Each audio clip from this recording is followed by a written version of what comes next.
మహోన్నతుడైన దేవుని నామమునకు స్తుతియు మహిమ ఘనత ప్రభావములు ఇప్పుడు ఎప్పుడు ఎల్లప్పుడు సర్వయుగములు కలుగును గాక. ఆమేన్. సజీవ వాహిని కార్యక్రమానికి వచ్చిన మీకు అందరికీ కూడా యెషువా మెస్సయ నామంలో వందనాలు తెలియజేస్తూ ఉన్నాను. ఈ దినం మనం యేసుక్రీస్తు ప్రభుల వారు శిలువ మీద పలికిన 6వ మాట ధ్యానం చేసుకోబోతున్నామండి. ఒకసారి నేను చదువుతాను. యోహాను సువార్త 19వ అధ్యాయము 30వ వచనం. యోహాను సువార్త 19వ అధ్యాయము 30వ వచనం. యేసు ఆ చిరక పుచ్చుకొని సమాప్తమైనదని చెప్పి తల వంచి ఆత్మను అప్పగించెను. మళ్ళీ ఒకసారి చదువుతానండి. యేసు ఆ చిరక పుచ్చుకొని సమాప్తమైనదని చెప్పి తల వంచి ఆత్మను అప్పగించెను. ప్రార్థన చేసుకుందాం. అదృశ్యుడా, అద్వితీయుడా, అక్షయుడా, ప్రభా నాయనా తండ్రి, ఈ లెంట్ డేస్ లో యేసుక్రీస్తు ప్రభుల వారు శిలువ మీద పలికిన 6వ మాట ప్రభా మేము ధ్యానం చేసుకోబోతున్నాం. తండ్రి, మమ్మల్ని మీ హస్తాలకు అప్పజెప్పుకుంటున్నాం ప్రభు. పరిశుద్ధాత్మ దేవుడే మా అందరితో మాట్లాడులాగున యేసుక్రీస్తు ప్రభుల వారు మరి పలికిన 6వ మాట మరొకసారి మాకు జ్ఞప్తికి చేసి దానిలోని ప్రభా లోతైన తండ్రి మరి ఆత్మీయ అర్థాన్ని మాకు బోధించలాగున్న సహాయం దయచేయమని సజీవ వాహిని కార్యక్రమం ద్వారా ప్రభ మరి అవుతున్న ఈ 6వ మాట కూడా ప్రభ శ్రోతలందరికీ కూడా తండ్రి ఆశీర్వాదకరంగా మేలుకరంగా ఉండులాగున సహాయం దయచేయమని నజరేయుడైన మెస్సయ పరిశుద్ధ నామంలో ప్రార్థించి స్తుతించి వేడుకుంటున్నాను తండ్రి. ఆమేన్, ఆమేన్. ఇంగ్లీష్ లో ఈ మాట చూసుకున్నట్లయితే మనకు ఇక్కడ ఒకసారి చదువుతానండి. 30. When Jesus therefore had received the vinegar, he said, "It is finished." It is finished. తెలుగులో సమాప్తమైనది, ఇంగ్లీష్ లో it is finished, and Greek లో ఇట్ ఈస్ టెటిలస్టై. టెటిలస్టై, TETELESTI, టెటిలస్టై. అదే మనం హీబ్రూలో చూసుకున్నట్లయితే కాలా, KAWLAH అన్నా చెప్పొచ్చు, LAW అని కూడా చెప్పొచ్చు. వీటన్నిటి అర్థము కూడా సమాప్తము అయినది. ఇట్ ఈస్ ఫినిష్డ్, టెటిలస్టై, కాలా అన్నమాట. యేసుక్రీస్తు ప్రభుల వారి మాట పలికిన తర్వాత ఆయన తండ్రి అయిన దేవునికి తన ఆత్మను అప్పగించినట్లుగా మనము చూస్తాం. మత్తయి సువార్తలో అదే మాట ఉంటుంది. యేసు బిగ్గరగా కేక వేసి ప్రాణం విడిచెను. మార్కు సువార్తలో కూడా యేసు గొప్ప కేక వేసి ప్రాణం విడిచెను. లూకా సువార్తలో యేసు గొప్ప శబ్దంతో కేక వేసి తర్వాత ఆత్మను అప్పగిస్తున్నాను అంటారు. సమాప్తమైనది చెప్పిన తర్వాత ఈ సమాప్తమైనది అన్నది మనం ఎలా తీసుకోవాలంటే అసలు ఇదొక జాయ్ఫుల్ షౌట్ అన్నమాట. ఇదొక సంతోషకరమైనది. ఆయన దుఃఖముతోనో లేకపోతే శరీర బాధతోనో కాదు చెప్పడము. ఆయన చాలా సంతోషంగా ఈ మాట చెప్పినట్లు మనం అనుకోవచ్చు. ఏదైనా ఒకటి మనం సాధించినప్పుడు హుర్రే అని అంటాం కదా, అట్లా ఒక జాయ్ఫుల్ షౌట్ అన్నమాట. ఇది ఒక జూబిలేషన్ లాగా, ఒక ఆనందకరమైన విషయం అన్నమాట. సెలిబ్రేషన్ అంటే ఆయన గెలిచారు కాబట్టి ఆయన సమాప్తమైనది అని ఆయన సెలవిస్తున్నట్లుగా మనము చూడగలం. ప్రభుల వారు సమాప్తమైనది అని పలికిన మాట మనకు ఓల్డ్ టెస్ట్మెంట్ లో కూడా అంటండి, హై ప్రీస్ట్ ఏం చేస్తారంటే ప్రధాన యాజకులు ఏదైనా బలి అర్పణ ఇచ్చేటప్పుడు ఆ పశువును వధించిన తర్వాత ఇట్ ఈస్ ఫినిష్డ్ అంటారంట. On the day of atonement, ఈ ప్రాయశ్చిత్త దినాన వాళ్ళు ఏం చెప్తారంటే ఇట్ ఈస్ ఫినిష్డ్ అంటారట. ఇదే మాట ఇప్పుడు యేసుక్రీస్తు ప్రభుల వారు ఈ శిలువ బలి యాగంలో మరి బలి అయిన గొర్రెపిల్ల కదా, ఆయన గొర్రెపిల్ల కాబట్టి ఆ బలి సమాప్తమైనదని సక్సెస్ఫుల్ గా కంప్లీట్ చేసినట్లుగా ప్రభుల వారు గొప్ప శబ్దంతో సమాప్తమైనది లేదా ఇట్ ఈస్ ఫినిష్డ్ లేదా టెటిలస్టై లేదా కాలా అనే మాట పలికినట్లుగా మనము చూడగలం. అయితే ఆయన పలికిన మాటని మనము ఎంతో అంటే మనకు కూడా ఒక విజయం వచ్చినట్లుగా మనం తీసుకోవాలి. ఎందుకు అని అంటే యేసుక్రీస్తు ప్రభుల వారు అచీవ్ చేశారు, సాధించారు. ప్రభు అనుకున్నది అకంప్లిష్ చేయగలిగారు, కంప్లీట్ చేశారని మనం అనుకోవాలి. ఏది కంప్లీట్ చేశారు ప్రభుల వారు అంటే రక్షణ కార్యము కంప్లీట్ చేసేసారు. ఆ పరిశుద్ధ కార్యము, శాంక్టిఫికేషన్, మన మీద ఉన్న నింద పాపాలు, మరణము, శాపం ఇవన్నీ కూడా ఆయన యేసు రక్తంలో కడుగుబడి శాంక్టిఫికేషన్ జరిగింది, సాల్వేషన్ దొరికింది, శాంక్టిఫికేషన్ జరిగింది. దేని ద్వారా అంటే యేసు క్రీస్తు ప్రభుల వారి రాన్సమ్ సాక్రిఫైస్ ద్వారా మనము ఆ సాల్వేషన్ పొందుకున్నాం, శాంక్టిఫికేషన్ కూడా పొందుకున్నాము అన్నమాట. మంచిది. అయితే యేసుక్రీస్తు ప్రభుల వారు ఎలా పలికారు అని మనం అనుకుంటే ఇందాక ఒక గొప్ప శబ్దంతో పలికారు. గొప్ప శబ్దంతో పలికారంటే చాలా గట్టిగా సంతోషంగా పలికారనమాట. అది ఒక శృంగ ధ్వనిగా మనం తీసుకోవాలి. ఒక విజయ దుందుబి ఆయన మ్రోగించినట్లుగా మనము చూసుకోవాలి. అది ఒక ప్రతిధ్వని నలు దిశలా కూడా ప్రతిధ్వనించుంటుంది అని నేను అనుకుంటున్నాను. ఆయన కొండ మీద కదా చెప్పారు, ఆ కలువరి కొండ మీద, కపాల స్థలం అనబడిన కొండ మీద కదా ప్రభులు వారి గట్టి మాట చెప్పింది. అందుకని నేను అనుకుంటున్నాను అక్కడ చుట్టుపక్కలంతా కూడా it is finished, it is finished, it is finished అని వినపడి ఉంటుందేమో నలు దిశలా ఒక విజయ దుందుబి ప్రభుల వారు మ్రోగించినట్లుగా నేను సంతోషంగా ఫీల్ అవుతున్నాను అనమాట. ఎందుకంటే ఆయన మాట అందరూ వినుంటారు, ఆ శృంగధ్వని. మనం ఒకసారి ఆ కీర్తనల గ్రంథము 89:15 చూద్దామండి. 89:15 చాలా ఇష్టమైన మాట అది. 89:15 ఒకసారి చూద్దాం. చూడండి, శృంగ ధ్వనులను ఎరుగు జనులు ధన్యులు. ఎవరు ధన్యులంట? శృంగ ధ్వనులను ఎరుగు జనులు ధన్యులు. ఇక్కడ ఇంగ్లీష్ లో ఏమని ఉంటదంటే, blessed is the people that know the joyful sound, that know the joyful sound. ఈ శృంగధ్వని అంటే అర్థం ఏంటండి? ఒక కొమ్ము. శృంగం అంటే ఒక కొమ్ము. ఆ కొమ్ము ఎక్కడి నుంచి వస్తుంది? ఏదైనా ఒక పశువు నుంచి వస్తుంది కొమ్ము. ఆ కొమ్ము ఎప్పుడు వస్తుంది పశువు నుంచి? ఆ పశువు మరణించిన తర్వాత ఆ పశువు నుంచి ఆ కొమ్మును వేరు చేసి తయారు చేస్తారు. ఒక మంచి ట్రంపెట్ సౌండ్ వచ్చేట్లాగా అట్లా తయారు చేస్తారు. సో దాన్ని ఏమంటున్నారంటే, ఇది ఈ శృంగధ్వని జాయ్ఫుల్ సౌండ్ అంట. ఈ శృంగధ్వని జాయ్ఫుల్ సౌండ్. అయితే మీరెందుకు దీన్ని శృంగధ్వని అంటున్నారు అని మీకు సందేహం రావచ్చు. ఎందుకంటే యేసయ్య మన రక్షణ శృంగము కనుక నేను ఈ ధ్వనిని శృంగధ్వని అని అంటున్నాను. యేసయ్య రక్షణ శృంగమని మీకు ఎక్కడ ఉంటుందంటే లూకా వ్రాసిన సువార్త 1వ అధ్యాయానికి వెళ్దామండి. లూకా వ్రాసిన సువార్త 1వ అధ్యాయం. ప్రభులు వారు చేసింది శృంగధ్వని. ఈ శృంగధ్వని విన్న జనులందరూ ధన్యులు. ఇట్ ఈస్ ఫినిష్డ్ అన్న శృంగధ్వని విన్న జనులు ధన్యులు. అయితే ఈ శృంగము అని ప్రభుల వారి గురించి ఎక్కడ ఉందంటే 1వ అధ్యాయము 68 నుంచి చూద్దామండి. చూడండి, ప్రభుని ఇశ్రాయేలు దేవుడు స్తుతింపబడుగాక. ఆయన తన ప్రజలకు దర్శనం ఇచ్చి వారికి విమోచన కలుగు చేసెను. తన సేవకుడైన దావీదు వంశమున కొరకు రక్షణ శృంగం. ఎవరండి?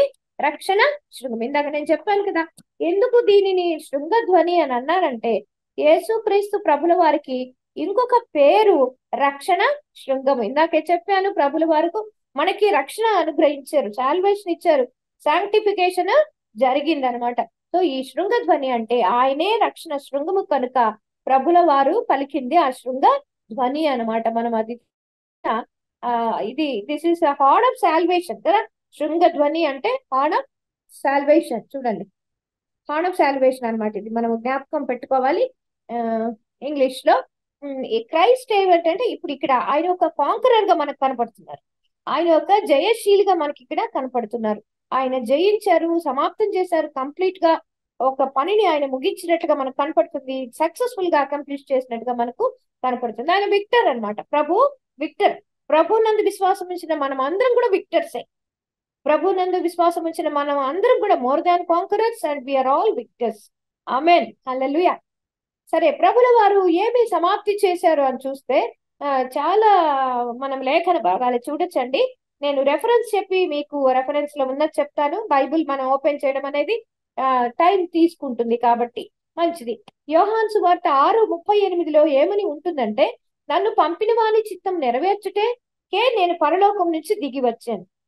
సో దైవ చిత్తం, తండ్రి చిత్తం నెరవేర్చడానికి అని చెప్పి యేసుక్రీస్తు ప్రభుల వారు పరలోకం నుంచి దిగి వచ్చారు. ఆ తండ్రి చిత్తాన్ని ఆయన నెరవేర్చారు కాబట్టి ఇట్ ఈస్ ఫినిష్డ్ అని అంటున్నారు. నన్ను పంపిన వాని చిత్తం నెరవేర్చుట, ఆయన పని తుదముట్టించుట నాకు ఆహారం అంటారు. అదే యోహాను సువార్త 4వ అధ్యాయం. శిష్యులు అడిగినప్పుడు ప్రభు మీ ఆహారం ఏంటని మననే మనము అనుకున్నాం. అంజురపు చెట్టు గురించి మనము ధ్యానం చేసినప్పుడు. సో ఆయన చిత్తము నెరవేర్చుటే, ఆయన పని తుదముట్టించుటే నాకు ఆహారమై ఉన్నది. దేవుని చిత్తం లేదా తండ్రి చిత్తం. మళ్ళీ అదే లూకాసు వార్త 4:43లో చూస్తే ఆయన ఇతర పట్టణంలోకి ఇతర గ్రామాల్లోకి వెళ్ళి దేవుని రాజ్య సువార్తను ప్రకటించాలి అని చెప్తున్నారు. ఇందు నిమిత్తమే కదా నేను పంపబడి తిని అంటున్నారు. ఎందు నిమిత్తం పంపబడ్డారు? ఆయన పట్టణాలలో గ్రామాలలో దేవుని రాజ్య సువార్తను ప్రకటించుటకే పంపబడ్డారు. ఆ దేవుని రాజ్య సువార్తను ప్రకటించారు. దేవుని రాజ్యం మీ మధ్యకు వచ్చి ఉన్నది, పరలోక రాజ్యం సమీపించి ఉన్నది, మారు మనస్సు పొందిడి అని చెప్పి ప్రభు ప్రకటించినట్లుగా మనము సువార్తల్లో చూడగలం. ఇంకో మాట యోహాను సువార్తలోనే తండ్రితో చెప్తున్నారు. 17వ అధ్యాయం యోహాను సువార్త 17వ అధ్యాయంలో యేసయ్య ప్రార్థన, తండ్రికి ఆయన చేసిన ప్రార్థన ఏమంటున్నారు? చెయ్యుటకు నీవు నాకు ఇచ్చిన పని నేను సంపూర్ణముగా నెరవేర్చి భూమి మీద నిన్ను మహిమ పరిచితిని. చూడండి, సంపూర్ణంగా నెరవేర్చాను, అకంప్లిష్డ్, సంపూర్ణంగా కంప్లీట్ చేసినాను నేను. తండ్రి నువ్వు నాకు ఇచ్చిన పని నేను కంప్లీట్ చేసినానని ప్రార్థన చేస్తున్నారు. ఆయన అప్పగించబడకు ముందు భూమి మీద నేను నిన్ను మహిమ పరిచితిని అని తండ్రికి చెప్తున్నారు.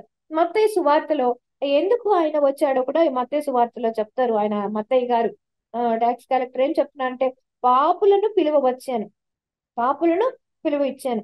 ఈ పాపం అనే బంధకాలలో ఉన్న వాళ్ళని బయటికి రండి అని పిలవడానికి ప్రభు వచ్చారు. లూకాసు వార్తలో ఉంటది, నశించిన దాన్ని వెదకి రక్షించుటకు మనుష్య కుమారుడు వచ్చాడు అని చెప్పి, నశించిన వాళ్ళని రక్షించడానికి, పాపానికి బందీగా ఉన్న వారికి విడుదల ఇవ్వడానికి వచ్చారు. మనకు అలాగే క్రీస్తు మన కోసం శాపమైనారని చెప్పి గలతీయులకు రాసిన పత్రికలో ఉంటది.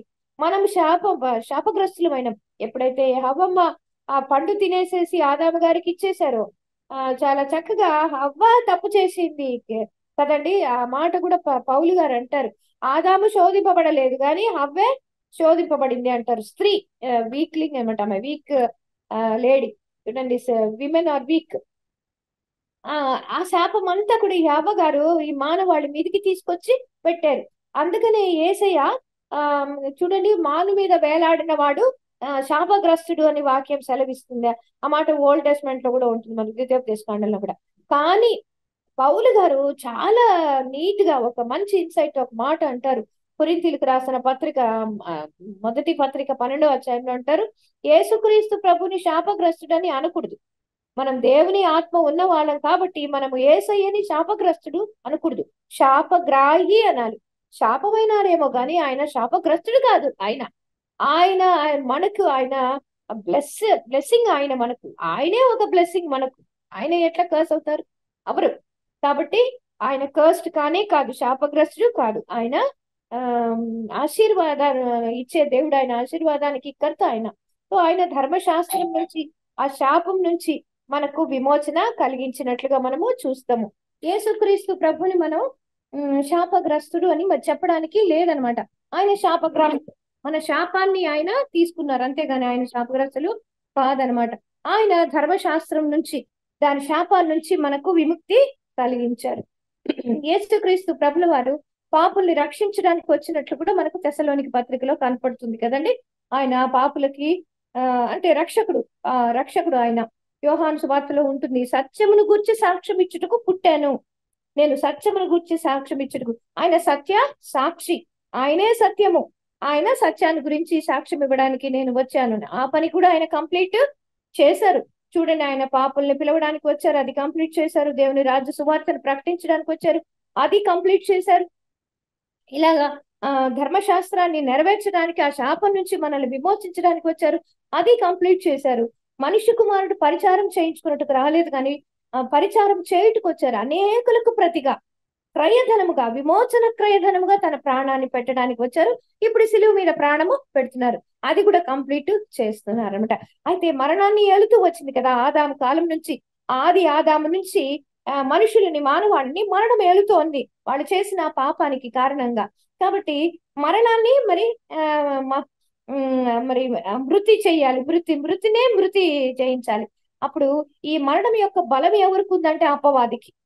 హెబ్రీయులకు రాసిన పత్రికలో ఉంటుంది, చాలా బాగుంటుంది అది, 2వ అధ్యాయము 14-15లో.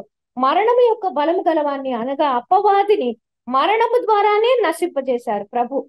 మరణము ద్వారానే ప్రభువు నశింపజేసినట్టుగా మనం చూస్తాం. మరణపు ముళ్ళును ఆయన విరిచేశారు, హల్లెలూయా. సో ఇలాగా ప్రభుల వారు మనల్ని ఈ దాస్యం నుంచి, అది పాపదాస్యం కావచ్చు, శాపదాస్యము, వీటన్నిటి నుంచి, ఈ బంధకాల నుంచి మనకు స్వేచ్ఛను ప్రసాదించారు, మనకు స్వాతంత్రాన్ని ఇచ్చారు. ఆయన మనకు ఒక లిబరేటర్. ఆయన not only a saviour, redeemer, liberator ఆయన. ఆ, కదా, ఎన్ని కార్యక్రమాలు చక్కగా సక్సెస్ఫుల్ గా ప్రభువుల వారు అకంప్లిష్ చేసినట్లుగా మనము చూడగలం. ఆయన బలి అయ్యారు, అది ఒకే ఒక బలి. పాత నిబంధన కాలంలో ఇట్లా బలి చేయిస్తానే ఉన్నారు, పాపం చేయడము బలి ఇవ్వడము, పాపం చేయడము బలి ఇవ్వడముగా ఉన్నింది కదా. డిపెండింగ్ ఆన్ ద ఇది సిన్, వాళ్ళు చేసిన పాపాన్ని బట్టి పక్షులు, వాళ్ళకున్న డబ్బుల్ని బట్టి పక్షులు, పశువులు, ఏదోటి. ఇప్పుడు అలా కాదు, నిత్య బలి జరిగినట్టుగా హెబ్రీలకు రాసిన పత్రికలో ఒకే ఒక్క బలి, నిత్య బలి, అది యేసుక్రీస్తు ప్రభుల వారి అన్నమాట.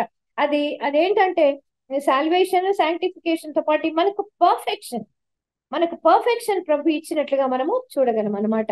ఆ పాత రోజుల్లో నేను ఇందాక చెప్పినట్లు దహన బలి, నైవేద్యం, సమాధాన బలి, పాప పరిహారార్థ బలి, అపరాధ పరిహారార్థ బలి, ఇలాగ 5 రకాల బలులు ఉన్నాయి. వాటన్నిటిని కొట్టివేసి ప్రభుల వారు ఇప్పుడు నిత్య బలి, ఒకే ఒక బలి అయినారనమాట. అలాగే యేసుక్రీస్తు ప్రభుల వారు అంటారు, హెబ్రీలకు రాసిన పత్రిక 10వ అధ్యాయంలో, ఆ మాట మనం కీర్తనలో చూస్తాం. సేమ్ సెంటెన్స్, సేమ్ వర్స్ మనం కీర్తనలో చూస్తాం. హెబ్రీ 17లో ఉన్నదే కీర్తన 46 నుంచి 8 వరకు ఉంటుంది. అది జతపక్షి అనమాట. ఓల్డ్ టెస్టిమెంట్ కీర్తనలో ఉన్నది, న్యూ టెస్టిమెంట్ హెబ్రీలో ఉన్నది. జతపక్షి అని మనం అనుకుంటాం. గ్రంథపు చుట్టలో నన్ను గూర్చి వ్రాయబడిన ప్రకారం దేవా నీ చిత్తము నెరవేర్చుటకు నేను వచ్చింది. సో ఏమి వ్రాయబడిందో ఆయన గురించి, ఆయన అది నెరవేర్చడానికి వచ్చారు యేసు క్రీస్తు ప్రభుల వారు అనమాట. సో ఇంకో మాట కూడా ఏమంటున్నారంటే, నేను గొర్రెలకు మంచి కాపరిని, మంచి కాపరి గొర్రెల కొరకు తన ప్రాణము పెట్టాడు. గొర్రెల కొరకు ఆయన ప్రాణం పెట్టాడు. మరణం నుంచి గొర్రెలందరినీ కూడా జీవంలోనికి దాటించినట్లుగా చెప్తున్నారంట. నిత్య జీవము, సమృద్ధి జీవాన్ని ప్రభు మనకు ఇచ్చారు. దేవునికి స్తోత్రం కలుగును గాక. మరి ఈ మరణాన్ని నశింపచేశారు, అపవాదిని కూడా నశింపచేశారు. ఎందుకంటే దైవ కుమారుడు ప్రత్యక్షమైందే అపవాది క్రియలు లయపరచడానికి. కాబట్టి ఆ పని కూడా ఆయన చక్కగా అకంప్లిష్ చేసినట్లుగా చూస్తాం. ఆయన నశింప చేయడమే కాకుండా రోమిల్కి రాసిన పత్రికలో ఒక మాట ఉంది, సాతానుని మన కాళ్ళ కింద శీఘ్రంగా చితక తొక్కిస్తాను అంటారు. శీఘ్రంగా సాతాన్ని నేను చితక తొక్కిస్తున్నాను మీ కాళ్ళ కింద అంటారు. హవ్వను మోసం చేసినట్లు ఇంకా అపవాది మనల్ని మోసం చేయడానికి లేదు. ఇంకా మనం మోసపోతున్నామంటే అది మన తప్పు తప్ప ప్రభుల వారు ఇచ్చేశారు. నిత్యబలి అయిపోయింది. ఆ అపవాదిని నాశనం చేసేశారు, ఆ లోకాధికారిని బయటికి తోసేశారు. ఇంకా వాడిని ఆహ్వానించుకుంటున్నాము అని అంటే అది మన తప్ప అనమాట. మనం ఇంకా అలాగా ఉండకూడదు అనమాట. ప్రభుల వారు ధర్మశాస్త్రాన్ని, ప్రవక్తల ప్రవచనాలంతా నెరవేర్చేశారనమాట. అందుకనే ఏమంటారంటే రోమిలికి రాసిన పత్రికలో పౌలు గారు, క్రీస్తు ధర్మశాస్త్రానికి సమాప్తి అంటే కంప్లీట్ చేసేశారు కాబట్టి క్రీస్తు ధర్మశాస్త్రానికి సమాప్తి అయ్యున్నారు అని చెప్తారు. ధర్మశాస్త్రానికి ఆయన సమాప్తి అయ్యారు కాబట్టి మీరు ఇంకా మూల పాఠముల జోలికి వెళ్ళొద్దు. మూల పాఠాలు ఏమిటంటే ఇంకా బలులు, ఆచారాలు, పండుగలు ఇవన్నీ చెయ్యొద్దు అంటారు. ఆ మాట గలతీయులకు రాసిన పత్రిక 4వ అధ్యాయం 9 నుంచి 11లో ఉంటుంది. మూల పాఠములు తట్టు తిరగద్దు. మనం కూడా still we observe or celebrate all these festivals. కానీ మనము ఫెస్టివల్స్ కి ఇంపార్టెన్స్ ఇవ్వడం కన్నా కూడా ఫెస్టివల్ ని ఒక ఆపర్చునిటీగా తీసుకొని మనం ప్రభువుకు దగ్గరగా ఉండడానికి, ప్రభు చిత్తానుసారంగా జీవించడానికి, ఇంకా సువార్త ఏమన్నా ఈ పండుగల ద్వారా ప్రచురించడానికి, ప్రకటించడానికి మనం ప్రయత్నం చేయాలి తప్ప వీటి మీద ఫోకస్ పెట్టుకోకూడదు. వీటి మీద ఫోకస్ పెట్టుకొని ఇంక వీటికి డబ్బులు, కుటుంబం కోసం డబ్బులు వేలు ఖర్చు చేయకూడదు అనమాట. మనం అది దేవుని రాజ్య సువార్త కోసం ఖర్చు చేయాలి. దీన ప్రజల కోసం మనము ఖర్చు చేయాలి. అలాగా ఉండాలి. కాబట్టి దేవుడు వచ్చింది ఏంటంటే ఈ పండుగలకు వీటికన్నిటికీ స్వస్తి చెప్పమని చెప్తున్నారు. యేసయ్య ఒక అగ్నిగా ఉన్నారు. ఆయన ఒక అగ్ని. Jesus is the consuming fire. ఆయన దహించు అగ్ని అయి ఉన్నాడు అనమాట. ఆయన ఎలా దహిస్తాడంటే రిలీజియన్, ఇప్పటికీ క్రిస్టియన్స్ లో కూడా ఏవేవో డిఫరెన్సెస్ ఉన్నాయి, డినామినేషన్స్ ఉన్నాయి, కులాలు ఏదేదో డిఫరెన్స్లు ఉన్నాయి. మీ అందరికీ తెలుసు. నేను అది మళ్ళీ చెప్పనవసరం లేదు, ఓపెన్ గా చెప్పాల్సిన అవసరం లేదు. తెలుసు పలానా వాళ్ళనే పెళ్లి చేసుకోవాలి, పలానా వాళ్ళతోనే బియ్యం పొందాలి, పలానా వాళ్ళని ఇళ్లకు పిలుచుకోవాలి, వీళ్ళకి ఒక సంఘం ఉంటుంది, వాళ్ళకి ఒక సంఘం ఉంటుంది, వాళ్ళ సంఘం వాళ్ళు వీళ్ళ సంఘానికి రారు. వీళ్ళ సంఘం వాళ్ళు వాళ్ళ సంఘానికి రాదు, వీళ్ళు వాళ్ళని రెస్పెక్ట్ చేయరు, వాళ్ళు వీళ్ళని, ఇవన్నీ కూడా ప్రభు కాల్ చేస్తానంటున్నారు. ఆయన అగ్ని. డినామినేషన్స్ కూడా లేవు మనకి. ఈ డినామినేషన్స్ అన్ని కూడా ప్రభుల వారు ఇష్టపడరు అనమాట. మనం జ్ఞాపకం పెట్టుకోవాలి. దేవునికి మహిమ కలుగును గాక. యేసుక్రీస్తు ప్రభుల వారు పొందిన బాప్తిసంలోనికి మనం బాప్తిసం పొందాలి. ఆయన బాప్తిసం పొందింది అందరూ ద్వేషించారు, అందరూ ఆయన్ని అవమానపరిచారు. ఆయన మరణం అయ్యాడు, ఆ మరణంలోనికి మనం బాప్తిసం పొందుకున్నాం కదండి. బాప్తిసం తీసుకున్న వాళ్ళందరూ కూడా అలాగే మరణంలోనికి, ఆయన మరణంలోనికి, ఆయన పునరుద్ధానంలోనికి మనకు బాప్తిసం కావాలి. అలాంటి నిరీక్షణతో మనం ముందుకు సాగిపోవాలన్నమాట. ఓకే. యేసుక్రీస్తు ప్రభుల వారు ఈ కార్యం చేస్తున్నప్పుడు, సెలవు కార్యం జరుగుతున్నప్పుడు అక్కడ ఏం జరిగింది అని అంటే, మనం మత్తయి సువార్తలో చూస్తారండి, 27వ అధ్యాయం 51 నుంచి ఉంటుంది 54 వరకు. దేవాలయపు తెర పైనుండి కింద వరకు రెండుగా చినిగిపోయింది. అది చాలా బరువైన తెర, చాలా పెద్ద తెర. కొంతమంది మనుషులు పట్టుకుంటే తప్ప దాన్ని ఎత్తలేరు, కట్టలేరు. అటువంటి తెర మనుష్య సహాయం లేకుండా నిలువుగా చీలిపోయినట్టు, చిరిగిపోయినట్లుగా మనము చూస్తాం. భూమి వణికింది, చీకటి కమ్మింది, అంతా కూడా చీకటి కమ్మింది. సూర్యుడు అదృశ్యుడైపోయాడు. బండలు బద్దలు అయిపోయినాయి, సమాధులు తెరవబడ్డాయి. అనేక మంది పరిశుద్ధుల శరీరం లేచి వాళ్ళు యెరూషలేం పట్టణంలో ప్రవేశించినట్లుగా ఉంది. శతాధిపతి కూడా ఏం చెప్తున్నా అంటే, నిజంగా ఈయన దేవుని కుమారుడని చెప్పాడనమాట.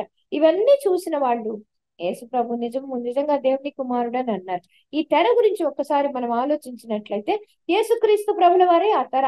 హెబ్రీయులకు రాసిన పత్రిక 10వ అధ్యాయం 19-20లో ఉంటుంది. క్రీస్తు శరీరం అనే తెర ద్వారా ఏర్పరచబడిన మార్గమున ఆయన రక్తం వలన పరిశుద్ధ స్థలమందు మనకు ప్రవేశం దొరుకుతుంది. చూడండి, అంతకుముందు ఆ పరిశుద్ధ స్థలంలోకి వెళ్ళి వీళ్ళు బలి ఇచ్చి ఆ రక్తం పూసి, ఏదేదో బయట బలి ఇచ్చిన తర్వాత ఆ రక్తం తీసుకెళ్లి పూసేవాళ్ళు. ఇప్పుడు ఆ పశువుల రక్తం అవసరం లేదు. యేసుక్రీస్తు ప్రభుల వారి రక్తమే అన్నమాట. ఆయనే తెర, ఆయనే అక్కడ పరిశుద్ధ స్థలం, ఆయనే సమస్తం, ఆయనే అండి. సో మనకి ఇప్పుడు ఆ పరిశుద్ధ స్థలంలో ప్రవేశము దొరికింది. ఇప్పుడు మనం మందిరం తీసుకొని అవసరం లేదు, కానీ మనం పరలోక పట్టణమే తీసుకోవచ్చు అనమాట. పరదేశే మనం తీసుకోవచ్చు. యేసు క్రీస్తు ప్రభులు వారు మృతుడైనారు, కానీ ఆయన యుగ యుగములు సజీవుడైన దేవుడు. ఆయన చేతిలో దావీదు రాజు తాళపు చెవి ఉంది, మరణం తాళపు చెవి ఉంది, పాతాళం యొక్క తాళపు చెవి ఉంది. అన్ని తాళాలు ఆయన స్వాధీనంలో ఉన్నాయన్నమాట. జయశీలి అయిన దేవుడు మన ప్రభు. ఆయన ఏం చేశారు? తండ్రి అయిన దేవుడు మరి యేసుక్రీస్తు ప్రభుల వారిని పాప శరీరాకారంతో నింపారు. ఆయన పాపాన్ని గ్రహించుకున్నారు, కానీ ఆయన పాపి కాదు. శాపాన్ని గ్రహించుకున్నాడు, కానీ ఆయన శాపగ్రస్తుడు కాదు. ఆయన పాపి కాదు, శాపగ్రస్తుడు కాదు. యేసుక్రీస్తు ప్రభుడు పాప శరీరాకారం అంటే ఆయన శరీరం అంతా, ఇంకా మన పాపం అంతా నిండిపోయింది. ఆయన శరీరం అంతా పాపానికి శిక్ష విధించడం జరిగిందని మనం రోమిలికి రాసిన పత్రికలో చూస్తాం అనమాట. ఇంకా కొలసీలో ఇంకా బ్యూటిఫుల్ వర్స్ ఉంటుంది. దేవుడు వ్రాత రూపకమైన ఆజ్ఞల వలన మన మీద రుణముగాను మనకు విరోధముగాను ఉండిన శిక్ష పత్రమును మేకులతో సిలువ కొట్టేశారు. మేకులతో సిలువకి, ఈ మేకులకు కూడా అదే అనమాట, సిలువకు కొట్టేశారు. దాని మీద చేయవ్రాతను తుడిచివేసి, ఏమిటి ఈ చేయవ్రాత అంటే, మనం హెబ్రీయులకు రాసిన పత్రికలోనే ఉంటుంది. ఎందుకంటే మరణ శాసనం రాసిన వాడు మరణించుట అవశ్యము. మరణ శాసనం రాసిందే యేసుక్రీస్తు ప్రభు, కాబట్టి ఆయన మరణించాల్సిన ఆవశ్యకత ఉంది. ఎక్కడ రాశారు మరణ శాసనము? ఏదెను తోటలో వ్రాయబడింది కదండి. ఆ ఏదెను తోటలో వ్రాయబడిన మరణ శాసనము ఇప్పుడు అది నెరవేర్చబడింది. ఆయన మరణించాల్సిన అవసరం వచ్చింది. ఈ మరణ శాసనం అంతా కూడా మనకు అడ్డం లేకుండా ఎత్తివేసి, మన అపరాధాలన్నింటినీ క్షమించి ఆయనతో కూడా మనల్ని జీవింపజేశారనమాట. ఇది ఈ ప్రధానులను, అధికారులను నిరాయుధుల్ని చేశాడంట ప్రభు.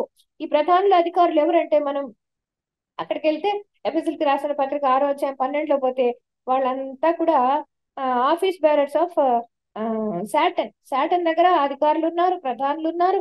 ఆయనకి దురాత్మల సమూహం ఉంది, ఆకాశ మండలం అంతా ఆయన ఆఫీస్ అనమాట. సో వాళ్ళందరినీ నిరాయుధుల్ని చేశాడు. సులువు చేత జయోత్సవంతో వారిని పట్టి తెచ్చి బాహాటంగా వేడుకకు కనపరిచాను అని. ఎంత బాగా మనం చేయాల్సిన పని ప్రభు చేశారు. మనం పొందాల్సిన సిలువ శిక్ష ప్రభువు పొందారు. అందుకనే కీర్తనాకారుడు అంటాడు, యెహోవా నా పక్షన కార్యమును సఫలము చేయును అంటే చేసెను. ఆ పక్షమున కార్యము సఫలము చేసెను. మనం పొందాల్సిన శిక్షను ఆయన పొందారు. ఆ మరణాన్ని కొట్టివేశారు, పాపాన్ని శాపాన్ని తీసివేశారు. ఆయన జయశీలిగా నిలబడి మనల్ని కూడా అలాగే విక్టర్స్ గా, కాంకరర్స్ గా నిలబెడుతున్నారు అనమాట. ప్రభు యేసుక్రీస్తు ప్రభుల వారు మీడియేటర్ కూడా, not only a saviour, redeemer, లిబరేటరే కాకుండా ఆయన ఒక మీడియేటర్ కూడా, మనకు మధ్యవర్తి కూడా ఉన్నాడు యేసుక్రీస్తు ప్రభుల వారు. ఆ ఆయన మరి he's the bridge between heaven and earth. ఈ లోకానికి మరి పరలోకానికి ఆయన ఒక మధ్యవర్తిగా, బ్రిడ్జ్ లాగా మనకు కనపడుతున్నాడంట. అదంటే ఒక పోర్టల్. ఈ లోకం నుంచి మనం పరలోకానికి పోవాలంటే ఆ పోర్టల్ యేసుక్రీస్తు ప్రభుల వారు అనమాట. అది మంచిది. ఈ యేసుక్రీస్తు ప్రభు గురించి అదే మనం తెలుసుకున్నాం. ఇప్పుడు ఆయన మన సేవియర్, రిడీమర్, ఆయన మన లిబరేటర్, మన ఆ ఇంకోటి కూడా మీడియేటర్, ఇవన్నీ కూడా యేసుక్రీస్తు ప్రభుల వారే అన్నమాట. ఇస్రాయేలు ప్రజల కోసం వచ్చారు ఆయన. రక్షణ యూదుల నుంచే వస్తుందని ఉంది కదా. యేసయ్యే రక్షణ, యేసయ్య రక్షణ. అయితే మనము కూడా ఆ రక్షణ భాగ్యాన్ని పొందుకున్నాం. ఆ ఏర్పాటు నొందిన వారికి రక్షణ దొరికింది అని చెప్పి వాక్యము సెలవిస్తుంది. మనం ఆయన ఏర్పాట్లో ఉన్నందుకు మనము సంతోషించాలి. అది మనం జ్ఞాపకం చేసుకోవాలి. సో యేసయ్య అని ఒక్కసారి మనము ఇవన్నీ కూడా, నేను చెప్పినవన్నీ కూడా మనకు ఒకే ఒక అధ్యాయంలో దొరుకుతుంది. యెషయా గ్రంథము, ఇప్పుడు నేను చెప్పినవన్నీ కూడా 61వ అధ్యాయం మనం ఒకసారి చూసినట్లయితే, యెషయా గ్రంథము 61వ అధ్యాయం మనం చూస్తే, ప్రభువు యెహోవా ఆత్మ నా మీదికి వచ్చి ఉన్నది, దీనులకు సువార్తమానం ప్రకటించుటకు యెహోవా నన్ను అభిషేకించెను, నలిగిన హృదయం కలవారిని దృఢపరచుటకును, చెరలోనున్న వారికి విడుదలను, బంధింపబడిన వారికి విముక్తిని ప్రకటించుటకును, యెహోవా హితవత్సరమును మన దేవుని ప్రతిదండన దినమును ప్రకటించుటకును, దుఃఖాక్రాంతులందరినీ ఓదార్చుటకును, సియోనులో దుఃఖించు వారికి ఉల్లాస వస్త్రములు ధరింపజేయుటకును, బూడిదకు ప్రతిగా పూదండను, దుఃఖములకు ప్రతిగా ఆనంద తైలమును, భారభరితమైన ఆత్మకు ప్రతిగా స్తుతి వస్త్రమును వారికి ఇచ్చుటకు ఆయన నన్ను పంపి ఉన్నారు.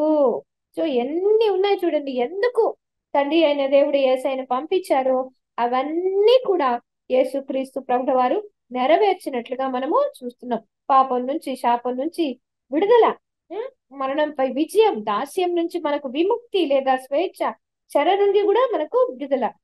అపవాది మీద, మరణం మీద, లోకం మీద ప్రభుల వారు జయం పొందినట్లుగా మనం చూస్తున్నాం అనమాట. ఈ అపవాది క్రియలన్నింటినీ లయం చేశారు. అయితే మనం ఏం చేయాలి? మనం కూడా విజయ కేక వేయాలి. ఆ స్థితిలో నీవు నేను ఉన్నామా? ఇట్ ఈస్ ఫినిష్డ్ అంటే మనం చనిపోయేంత వరకు కూడా మనం ఈ ప్రాసెస్, దేవుని రాజ్య సువార్త ప్రకటన జరుగుతూనే ఉంటుంది. ఆ ప్రాసెస్ కంటిన్యూ అవుతూనే ఉంటుంది. మనము ఏం చేయాలి అంటే, మనం కూడా ప్రభు మనకు అప్పగింపబడిన పనిని మనము నెరవేర్చాలి. ప్రభు మనకేమి అప్పగించారు అని ఆ పని మనం ముగించినప్పుడే మనకు సంతోషం కదండి. పని ముగిస్తేనే మనకు సంతోషం వేస్తుంది. ఇంట్లోనైనా ఏదైనా ఒక వర్క్ ఉంది అంటే ఆ వర్క్ కంప్లీట్ చేసిన తర్వాత సంతోషం. ఇప్పుడైతే మనము లాస్ట్ బ్రెత్, మనం చివరి శ్వాస తీసుకునే వరకు, మనం విడిచిపెట్టేసే వరకు మనం యేసయ్య పని చేస్తూనే ఉండాలి. మనకు దేవుడు మీనాలు ఇచ్చిపోయారు. మీనాలు ఏమిటా? మీనాలు అంటే జ్ఞానం అనేది బలం. మనకు ధనం ఇచ్చాడు, ఎన్నో వరాలు ఇచ్చారు, ఆరోగ్యం ఇచ్చారు, ఆ మనకి ఆయుష్ని ఇచ్చారు, అధికారం ఎంతో, కొంతమంది అధికారులు ఉంటారు, తలాంతులు ఎన్నెన్నో ఉంటాయి. ఇవన్నీ కూడా ప్రభు పరిచర్యలో మనం వినియోగించాలి. ఇవన్నిటికీ కూడా మనం లెక్క చెప్పాలి. లెక్క చెప్పగలిగినప్పుడే ఇట్ ఈస్ ఫినిష్డ్ అని మనం చెప్పగలం. మనం చెప్పగలమా? ప్రభా మీరు ఇచ్చిన పని మేము సక్సెస్ఫుల్ గా అకంప్లిష్ చేశామని చెప్పగలగాల. యేసుక్రీస్తు కొంచెం వదిలిపెట్టి వెళ్ళిన పని ఏదైనా ఉందంటే ఇంకా ఆయన ప్రేమను మనం ప్రకటించాలి. యేసుక్రీస్తు ఆగమనాన్ని, తిరిగి ఆయన రాబోతున్నాడని మనం ప్రకటించాలి.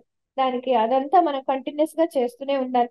ఎలాగైతే దేవా నీ చిత్తము నెరవేర్చుటకు నేను వచ్చి ఉన్నానని యేసుక్రీస్తు చెప్పారో మనం కూడా చెప్పాలి. ప్రభా మీ చిత్తం నెరవేర్చడానికి నాయన మీరు ఉద్దేశించిన ఉద్దేశాన్ని నేను చేయటానికి నాకు సహాయం దయచేయమని చెప్పాలి.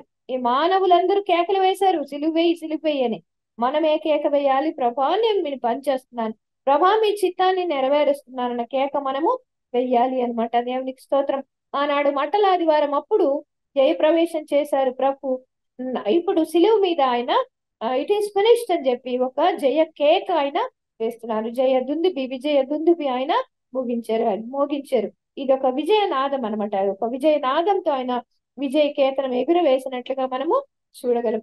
మనల్ని కూడా ప్రభు వారు అలాగే జయశీలుడుగా ఉండాలి. ఆయన అన్నిటి మీద జయం ప్రకటించారు. మనం కూడా మన శరీరం మీద, పాపం మీద, అపవాది మీద, లోకం మీద జయాన్ని ప్రకటించాలి.